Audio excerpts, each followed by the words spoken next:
آپ آ جائیں گے تو سارے بھاگ جائیں گے پیچھے، وہ انخلا پورا ہو جائے گا. اگر تحریک انصاف کی گورنمنٹ آئی، یہ میں کبھی آپ کے سامنے ایکسکیوز نہیں کروں گا جی میں بے بس ہوں کہ جی فوج نہیں کچھ کرنے دے رہی. یہ تو کوئی بہانہ نہیں ہے. اگر فوج نہیں کرنے جا رہی، میں انکمپیٹنٹ ہوں، اس کا مطلب میں ڈیزرو ہی نہیں کرتا پرائم منسٹر بنے. اگر میرا کوئی راستہ روکے گا، میں کچھ نہیں کر سکتا، میں عوام کے پاس واپس جاؤں گا. جو بھی فیصلہ ہے ذمہ دار میں ہوں، اور میں ذمہ دار ایسے ہوں کہ کوئی فیصلہ میرے پوچھے بغیر نہیں ہوتا، ڈبیٹ کیے بغیر نہیں ہوتا.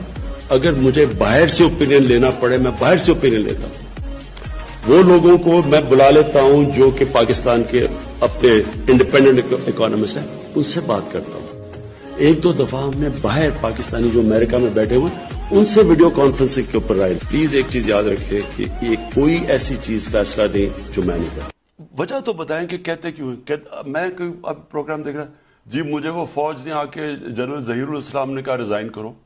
بھئی آپ پرائم منسٹر تھے، اس کی جرت ہے آپ کو کہنے کی؟ آپ سیدھا ٹیک آن کریں ان کو.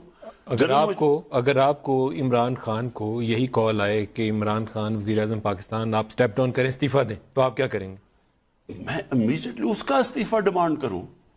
میں ملک کا پرائم منسٹر آپ سیک کریں گے انہیں؟ کس کی ضرورت ہے مجھے آ کے کہے میں ڈیموکریٹکلی الیکٹڈ پرائم منسٹر ہوں؟